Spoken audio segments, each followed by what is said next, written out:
दोस्तों, खाटू श्याम कहते हैं, जिसके पास कुछ नहीं होता उसके पास मैं होता हूं। सोचिए, जब एक गरीब किसान रामदयाल भूखा प्यासा रहकर भी रोज बाबा को दीपक जलाकर पूजा करता है, जब उसकी पत्नी सुहागिनी गांव की औरतों के ताने सुनकर भी रात भर बाबा के चरणों में रोती है, तो क्या बाबा खामोश रह सकते हैं? ये सिर्फ उनकी नहीं, हर उस इंसान की कहानी है जिसने दुनिया से ताने सुने लेकिन भगवान से उम्मीद नहीं छोड़ी।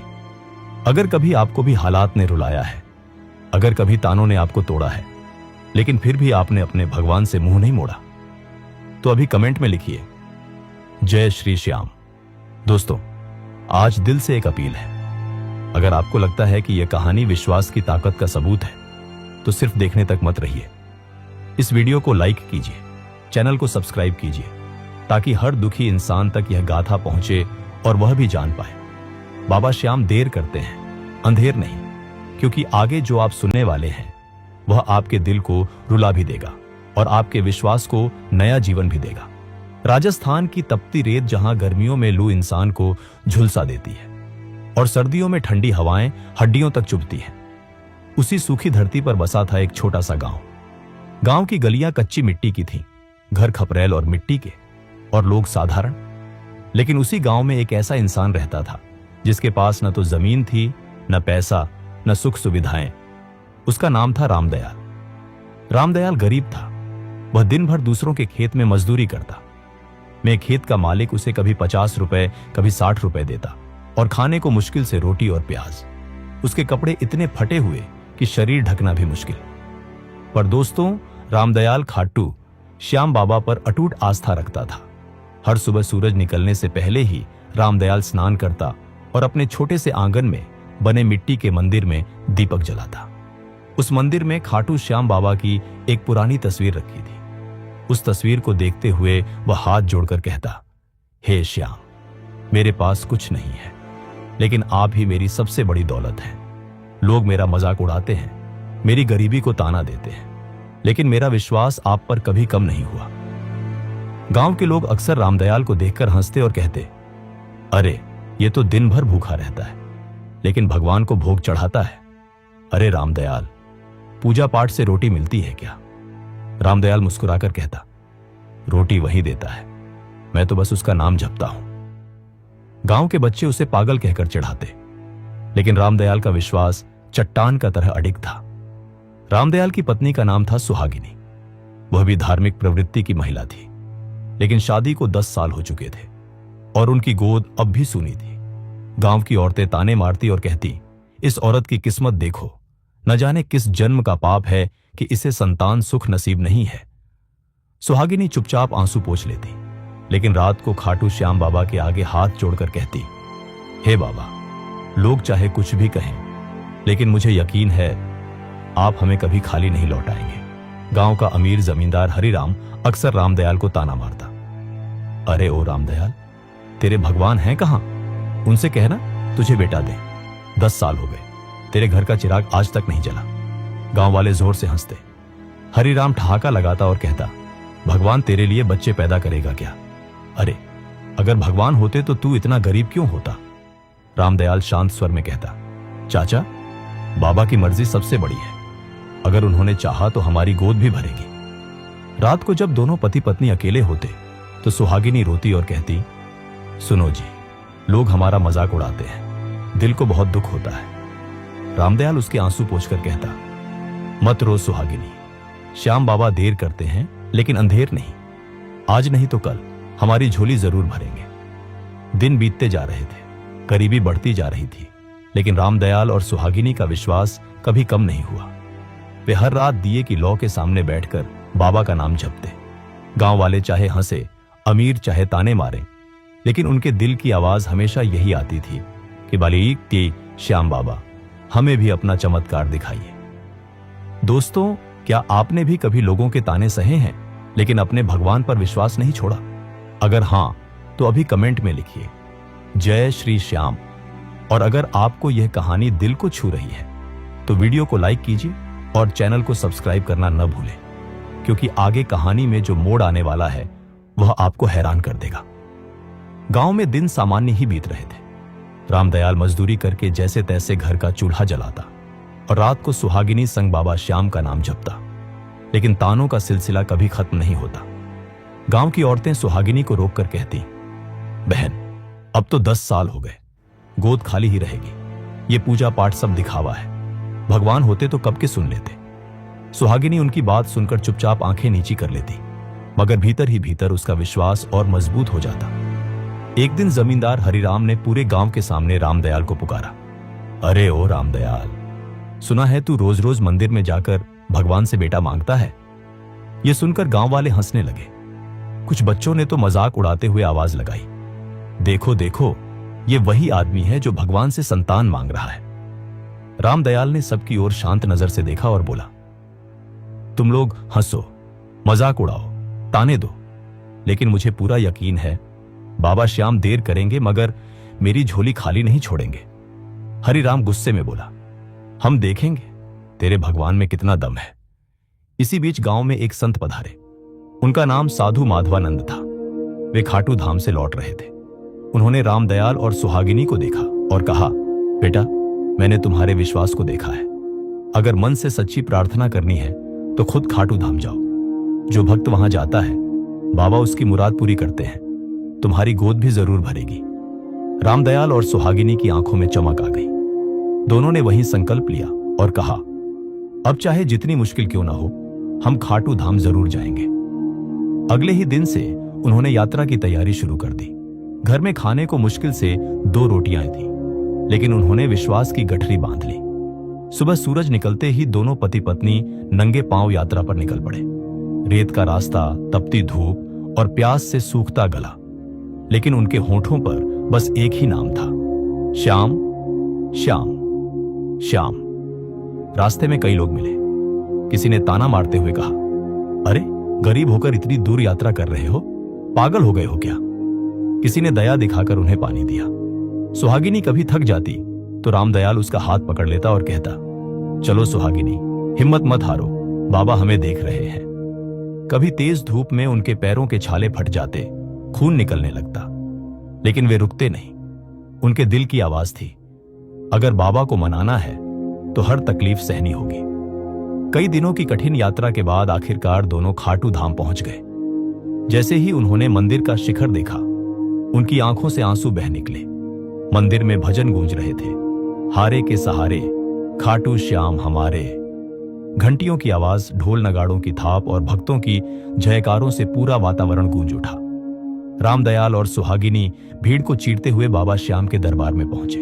उनकी आंखों में आंसू थे, दिल में उमंग और होठों पर बस यही प्रार्थना की, हे श्याम बाबा, लोग हमारा मजाक उड़ाते हैं, हमें बांझ कहते हैं, लेकिन हमने कभी आपसे मुंह नहीं मोड़ा। आज आपकी शरण में आए हैं, हमारी झोली खाली मत छोड़ना, हमें संतान सुख दीजिए। सुहागिनी फूट फूट कर रो पड़ी। उसके आंसू बाबा के चरणों को भिगो रहे थे। उस क्षण मंदिर का वातावरण बदल गया, मानो बाबा खुद मुस्कुराकर कह रहे हों, तेरा विश्वास ही तेरी सबसे बड़ी ताकत है। अब तेरा इंतजार खत्म होने वाला है। यात्रा से लौटने के कुछ महीनों बाद सुहागिनी ने रामदयाल से कहा, सुनो जी, मुझे लगता है बाबा ने हमारी सुन ली है। रामदयाल ने चौंक कर पूछा, क्या सच कह रही हो? उसकी आंखों में खुशी के आंसू थे। वह बोली, हां, मुझे मां बनने का आशीर्वाद मिला है। गांव में यह खबर फैलते ही हलचल मच गई। वही लोग जो उनका मजाक उड़ाते थे अब फुसफुसा रहे थे और कह रहे थे, ऐसा कैसे संभव हो सकता है? पर रामदयाल और सुहागिनी के दिल में अब कोई शक नहीं था। उन्हें यकीन था, श्याम बाबा ने हमारी सुन ली है। दोस्तों, क्या आपने कभी ऐसा चमत्कार देखा है जहां भगवान ने देर की हो लेकिन भक्त को खाली न लौटाया हो? क्या आपको भी लगता है कि खाटू श्याम बाबा भक्तों की पुकार जरूर सुनते हैं? अगर हां, तो अभी कमेंट में लिखिए जय खाटू बाबा की। और अगर यह कहानी आपके दिल को छू रही है तो वीडियो को लाइक कीजिए और चैनल को सब्सक्राइब करना न भूलें, क्योंकि आगे की कहानी में आने वाला मोड़ आपको रुला भी देगा और गर्व से भर भी देगा। गांव की मिट्टी की झोपड़ी, बाहर झोपड़े की छत से टपकते पानी की बूंदें और अंदर सुहागिनी लेटी थी। रामदयाल बेचैन था। उसकी आंखों में उम्मीद और डर दोनों थे। कई सालों का इंतजार था, कई रातों की दुआएं थी और आज वो घड़ी आई थी। फिर अचानक पूरे घर में बच्चे की किलकारी की एक मधुर ध्वनि गूंज उठी। रामदयाल दौड़कर अंदर गया और देखा उसकी पत्नी सुहागिनी की गोद में एक स्वस्थ और सुंदर पुत्र लेटा था। उसने बच्चे को गोद में उठाया, आसमान की ओर देखा और बोला, धन्य हो बाबा श्याम, आपने हमारी झोली भर दी। ये बेटा मेरा नहीं, आपका दिया हुआ प्रसाद है। गांव वालों तक खबर पहुंची कि 10 साल बाद रामदयाल के घर बेटा हुआ है। कुछ लोग चौंक गए, ये कैसे हो गया? क्या सचमुच इनके भगवान ने सुन लिया? कुछ लोग हैरान थे, इतने सालों बाद संतान सुख, ये तो चमत्कार है। लेकिन दोस्तों, गांव के वही अमीर और नास्तिक लोग अब भी ताने मारने से पीछे नहीं हटे और बोले, अरे संतान मिलना ही सब कुछ नहीं होता, इसे पालने पढ़ाने के लिए पैसा चाहिए। उनके पास है क्या? गांव वाले आपस में फुसफुसाते रहे थे। कुछ ने माना कि यह श्याम बाबा का चमत्कार है, तो कुछ अब भी संदेह में थे। रामदयाल ने अपने बेटे का नाम माधव रखा। वह रोज बेटे को गोद में लेकर खाटू श्याम बाबा की तस्वीर के सामने बैठता और कहता, बाबा, यह बेटा आपका दिया हुआ है, इसे आशीर्वाद दीजिए ताकि ये बड़ा होकर सबको दिखा दे कि विश्वास की ताकत क्या होती है। सुहागिनी बेटे को सीने से लगाकर आंसू बहाती और कहती, श्याम बाबा, आपने मेरी गोद भर दी, अब इस बच्चे का भविष्य भी आपके हाथों में है। जैसे जैसे माधव बड़ा होने लगा, गांव वालों की बातें भी बढ़ती गईं। कभी कोई कहता कि बच्चा कितना सुंदर है, सचमुच भगवान का दिया हुआ लगता है, तो कभी कोई ताना मारता और कहता, हंसी खुशी तो ठीक है, लेकिन इसे पढ़ाओगे कैसे? गरीब का बेटा बड़ा आदमी बन सकता है क्या? हरिराम ने एक दिन गांव वालों के बीच हंसते हुए कहा, देख लेना, यही बच्चा बड़ा होकर मजदूर बनेगा। भगवान का नाम लेकर सब कुछ नहीं मिलता। लेकिन रामदयाल हर बार मुस्कुराकर कहता, भाई, यह बच्चा बाबा श्याम का प्रसाद है, जिस दिन इसकी किस्मत चमकेगी सब देखेंगे। माधव बचपन से ही तेज तर्रार था। उसकी आंखों में चमक थी और दिमाग में सवाल। वह मिट्टी पर चाक से अक्षर लिखता और किताबों से पढ़ाई करता। गरीबी इतनी थी कि कई बार खाना भी ठीक से नहीं मिलता। लेकिन सुहागिनी कहती, बेटा, भूख से लड़ाई कर ले, लेकिन पढ़ाई कभी मत छोड़ना। रामदयाल भी बेटे से कहता, बेटा माधव, लोग चाहे जितना मजाक उड़ाए, तू बाबा श्याम पर विश्वास और पढ़ाई पर मेहनत बनाए रखना। एक दिन तू सबको चौंका देगा। दोस्तों, 10 साल की तपस्या के बाद जब भगवान ने उनकी झोली भरी तो गांव वाले भी दंग रह गए। लेकिन सवाल यह था, क्या यह बच्चा गरीबी की बेड़ियों में ही बंद कर रह जाएगा, या फिर सचमुच बाबा श्याम की कृपा से बड़ा होकर गांव की किस्मत बदल देगा? दोस्तों, क्या आपको भी लगता है कि यह संतान श्याम बाबा का दिया हुआ चमत्कार है? अगर आप भी मानते हैं कि आस्था और धैर्य से भगवान जरूर सुनते हैं, तो अभी कमेंट में लिखिए, जय श्री श्याम। और हां, अगर कहानी आपको पसंद आ रही है तो वीडियो को लाइक कीजिए और चैनल को सब्सक्राइब करना न भूलें, क्योंकि आगे की कहानी में जो मोड़ आएगा वह आपके दिल को छू लेगा। माधव अब बड़ा हो रहा था। उसकी आंखों में जिज्ञासा थी और दिमाग में गजब की तेजी। लेकिन गरीबी की जंजीरें उसके चारों ओर कसकर बंधी थी। रात को जब बाकी बच्चे सो जाते तो माधव लालटेन की हल्की रोशनी में बैठकर पढ़ाई करता। कभी मिट्टी पर चाक से अक्षर बनाता तो कभी फटी पुरानी किताबों से कुछ सीखने की कोशिश करता। सुहागिनी कई बार आंसू बहाती और कहती, बेटा, खाने को तो हमारे पास कभी कभी आधी रोटी भी मुश्किल से होती है, लेकिन तू मन लगाकर पढ़ाई कर, बाबा श्याम तुझे जरूर ऊंचाई देंगे। रामदयाल बेटे के सिर पर हाथ रखता और कहता, बाबा श्याम ने तुझे हमें दिया है बेटा, अब तेरे ऊपर है कि तू मेहनत और आस्था से सबको दिखा दे। गांव के अमीर बच्चे अच्छे कपड़े पहनकर स्कूल जाते, जबकि माधव पुराने कपड़े पहनकर स्कूल जाता। बच्चे उसे चिढ़ाते, अरे तेरे पास तो ढंग की कॉपी भी नहीं, पढ़ाई करेगा तू? तेरा बापू तो मजदूर है, तू भी मजदूरी ही करेगा। गांव का जमींदार हरिराम भी अक्सर हंसते हुए कहता, अरे गरीब का बेटा अफसर थोड़े बनता है, भगवान ने चाहा होता तो अमीर घर पैदा करता। यह सब सुनकर भी माधव चुप रहता। उसकी आंखों में गुस्सा नहीं बल्कि दृढ़ निश्चय झलकता था। वह मन ही मन कहता, देख लेना, एक दिन मैं सबको दिखाऊंगा, मैं गरीब जरूर हूं लेकिन हारा नहीं हूं। हर शाम जब माधव पढ़ाई करता तो सुहागिनी दिए के पास बैठकर उसका चेहरा देखती। वह धीरे धीरे गुनगुनाती, श्याम नाम सच्चा है, श्याम नाम ही सब कुछ है। रामदयाल खेत से थक कर आता, लेकिन बेटे को पढ़ते देखकर उसकी थकान मिट जाती। और अपने बेटे से कहता, लोग चाहे जितना ताना मारे, तू बस बाबा श्याम का नाम लेकर मेहनत कर, तेरी किस्मत एक दिन जरूर बदलेगी। कभी स्कूल की फीस भरने के पैसे नहीं होते, रामदयाल दूसरों से उधार मांगता और स्कूल की फीस भरता।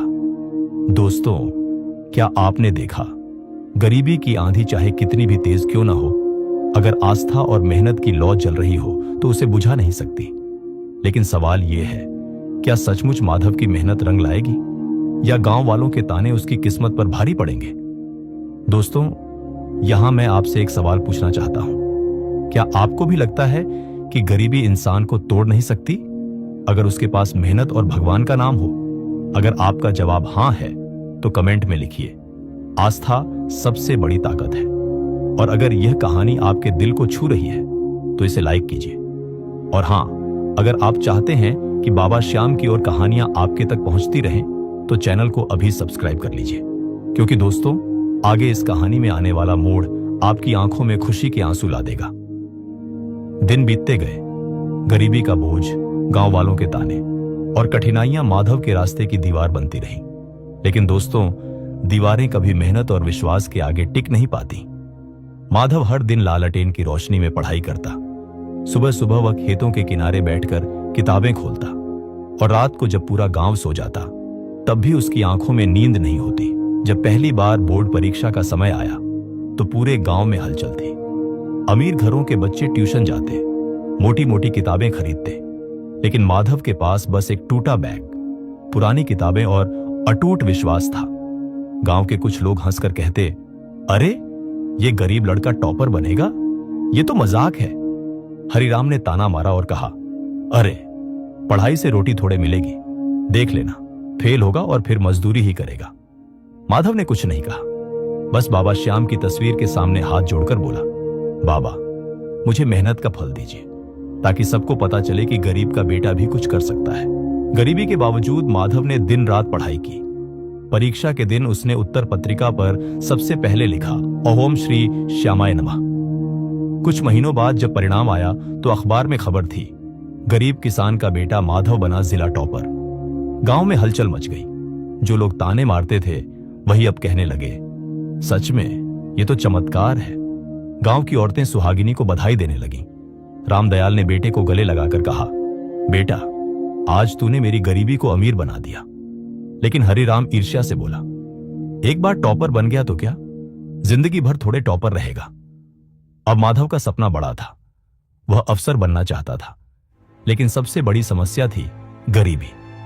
पढ़ाई के खर्च के लिए रामदयाल दिन रात मजदूरी करता, ईंट भट्ठे से लेकर खेतों तक दिन रात मेहनत करता, लेकिन उसके चेहरे पर गर्व का भाव रहता। सुहागिनी भी कपड़े सिलती, दूसरों के घर काम करती, दोनों भूखे रह जाते, लेकिन बेटे की पढ़ाई में कोई कमी नहीं आने देते। माधव कहता, अम्मा, बापू, गरीबी हमारी ताकत है, कमजोरी नहीं, मैं सबको दिखाऊंगा। जब माधव शहर पढ़ाई के लिए गया तो गांव वालों ने फिर ताने कसे और कहा है, गरीब का बेटा अफसर बनेगा, यह कभी नहीं हो सकता। हरिराम चौपाल पर कहता, मैं दावा करता हूं यह लड़का कभी अफसर नहीं बनेगा। लेकिन रामदयाल विश्वास से कहता, मेरे बेटे के साथ बाबा श्याम है, वह जरूर सफल होगा। शहर में अमीर बच्चों के पास कोचिंग, नई किताबें और सुविधाएं थी, लेकिन माधव के पास सिर्फ पुरानी किताबें और विश्वास। वह लाइब्रेरी में घंटों पढ़ता। माधव की आंखों में सफलता की आग थी। हर रात वह प्रार्थना करता, हे बाबा श्याम, मुझे हिम्मत दीजिए। वह दिन आया जिसका उसे इंतजार था। सुबह उठकर बाबा श्याम की तस्वीर के आगे दीपक जलाया और बोला, बाबा आज मेरी कलम में आप ही की ताकत होनी चाहिए। उत्तर पत्रिका पर सबसे पहले लिखा, जय श्री श्याम। माधव उत्तर पत्रिका में ऐसे लिख रहा था जैसे कोई अदृश्य शक्ति उसके हाथ चला रही हो। कुछ महीनों बाद परीक्षा का रिजल्ट आया। अखबार में छपी खबर, गरीब किसान का बेटा माधव अफसर बन गया। गांव में हड़कंप मच गया। बच्चे दौड़कर बोले, अम्मा, बापू, आपका बेटा अफसर बन गया। रामदयाल की आंखों से आंसू बह निकले। धन्य हो बाबा श्याम, आपने हमारी तपस्या का फल दे दिया। सुहागिनी बोली, श्याम बाबा, आपने मेरी गोद खाली नहीं छोड़ी और अब बेटे को आसमान की ऊंचाई भी दे दी। गांव वाले तालियां बजा रहे थे। हरिराम पहली बार चुप था। उसने सिर झुकाकर कहा, भाई तेरे भगवान सचमुच हैं, मैं गलत था। कुछ दिनों बाद माधव गांव लौटा तो ढोल नगाड़े, फूलों की मालाएं और मंगल गीतों से उसका स्वागत हुआ। उसने सबसे पहले खाटू श्याम बाबा के मंदिर जाकर माथा टेका और बोला, हे बाबा, यह सब आपकी कृपा से संभव हुआ है। गांव वाले बोले, भक्ति और मेहनत कभी हार नहीं मानती, यह सचमुच चमत्कार है। गांव की औरतें सुहागिनी से बोली, बहन, हमने तेरा मजाक उड़ाया था, हमें माफ कर दे। सुहागिनी मुस्कुराई और बोली, भगवान कभी किसी की झोली खाली नहीं छोड़ते, बस आस्था सच्ची होनी चाहिए। हरिराम कांपते हुए बोला, बेटा, मैं गलत था, तेरे भगवान सचमुच हैं। माधव ने उसे गले लगाकर कहा, चाचा, आप मेरी परीक्षा थे। अगर आपके ताने न होते तो शायद मेरा हौसला इतना मजबूत न होता। भीड़ तालियों से गूंज उठी। इस चमत्कार के बाद गांव वाले बाबा खाटू श्याम के भक्त बन गए। गांव में हरिराम ने खाटू श्याम बाबा का एक भव्य मंदिर बनवाया और रोज मंदिर में जाकर खाटू श्याम बाबा की पूजा अर्चना करता।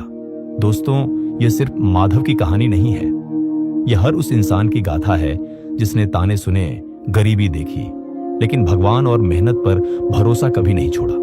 सोचिए जरा, अगर माधव हार मान लेता तो क्या आज गांव उसके लिए तालियां बजाता? अगर उसने तानों से टूटकर पढ़ाई छोड़ दी होती तो क्या उसके माँ बाप की आंखों में ये गर्व के आंसू आते? नहीं दोस्तों, इसलिए याद रखिए, आस्था और मेहनत जब साथ हो तो किस्मत भी घुटनों पर आ जाती है। आज सवाल आपसे है, क्या आपने भी कभी ऐसा सपना देखा है जिसे लोग असंभव कहते हैं? क्या आपने भी ताने सुने हैं लेकिन हार नहीं मानी? अगर हां, तो अभी कमेंट में लिखिए, मैं हार नहीं मानूंगा। अगर आपको लगता है कि यह कहानी हर घर तक पहुंचे तो वीडियो को लाइक और शेयर कीजिए। और सबसे जरूरी, अगर आप भी चाहते हैं कि ऐसी प्रेरणादायक और भक्ति से भरी कहानियां हर हफ्ते आपके दिल तक पहुंचती रहें, तो अभी चैनल को सब्सक्राइब कीजिए। दोस्तों, आपका एक सब्सक्राइब और एक कमेंट हमें ताकत देगा ताकि हम और भी ऐसी गाथाएं आप तक पहुंचा सकें। तो मिलते हैं अगली वीडियो में एक नई गाथा, एक नई प्रेरणा और एक नए चमत्कार के साथ।